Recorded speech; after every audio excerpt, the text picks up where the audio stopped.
안녕하세요. 한의사 이혜민입니다. 당뇨병에는 크게 1형 당뇨와 2형 당뇨가 있다고 하죠. 스스로 1형인지 2형 당뇨인지 알고 계셨나요? 더 나아가 1형 당뇨와 2형 당뇨를 구별하는 진단 방법은 무엇이고 각각의 특징은 무엇인지 알고 계셨나요? 이번 시간에는 너무나 당연하고 익숙해서 무심코 지나쳤던 1형 당뇨와 2형 당뇨에 대해서 자세히 알아보는 시간 갖도록 하겠습니다.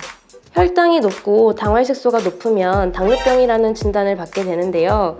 이러한 당뇨병에는 1형 당뇨와 2형 당뇨가 있기 때문에 스스로 1형 당뇨인지 2형 당뇨인지를 알아야 합니다. 이에 따라 당뇨병의 원인이나 치료 방향 등이 달라지기 때문인데요. 1형 당뇨와 2형 당뇨를 구별하는 방법은 무엇일까요? 바로 C펩타이드 검사입니다. 최대한 쉽게 설명하겠습니다.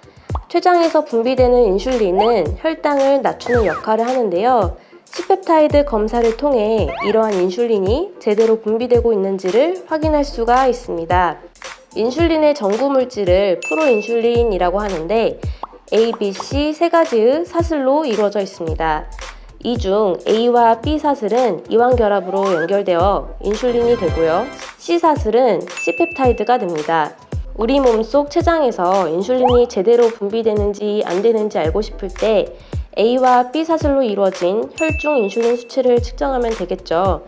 하지만 이 경우에는 혹시라도 인슐린 주사를 맞는 경우 외부에서 투입된 인슐린 양과 내 몸에서 직접 분비하는 인슐린 양이 섞이기 때문에 정확한 혈중 인슐린 수치를 얻을 수 없습니다.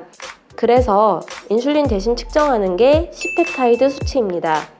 그림에서 보듯 인슐린 하나당 C펩타이드도 하나가 만들어지기 때문에 인슐린 대신 C펩타이드 수치를 이용할 수 있는 것입니다. C펩타이드 수치가 0.6 미만이면 인슐린이 제대로 분비되지 않고 있구나 라고 생각하시면 되고 이러한 경우를 바로 1형 당뇨라고 부릅니다.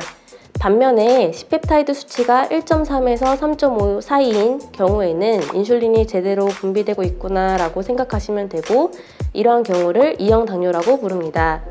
1형 당뇨의 경우 자가면역 질환 혹은 선천 질환 등의 이유로 인슐린이 분비되지 않기 때문에 외부에서 인슐린을 인위적으로 공급해줘야 하고요.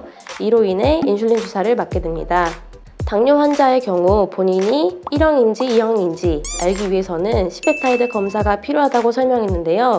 보통 성인이 되고 나서 당뇨병 진단을 받게 되면 인슐린이 제대로 분비되는 2형 당뇨인 경우가 90% 이상이고요. 반대로 소아 때 당뇨병 진단을 받게 되면 인슐린이 분비되지 않는 1형 당뇨가 많다고 봅니다. 하지만 최근 연구에 따르면 소아 당뇨의 경우에도 서구화된 식습관과 비만한 체형으로 인해서 선천적인 원인이나 자가면역 질환이 없음에도 당뇨병이 발생하는, 즉 2형 당뇨가 증가하는 추세라고 합니다. 즉 소아 당뇨라고 해서 무조건 인슐린 주사를 맞아야 하는 1형 당뇨가 아닐 수 있다는 뜻입니다. 1형 당뇨의 경우 인슐린 분비가 제대로 안 되기 때문에 인슐린 주사가 반드시 필요합니다. 그래서 인슐린 의존형 당뇨병이라고 부릅니다. 반면에 2형 당뇨의 경우 인슐린은 분비가 제대로 되고 있기 때문에 인슐린 주사는 필요가 없겠고요.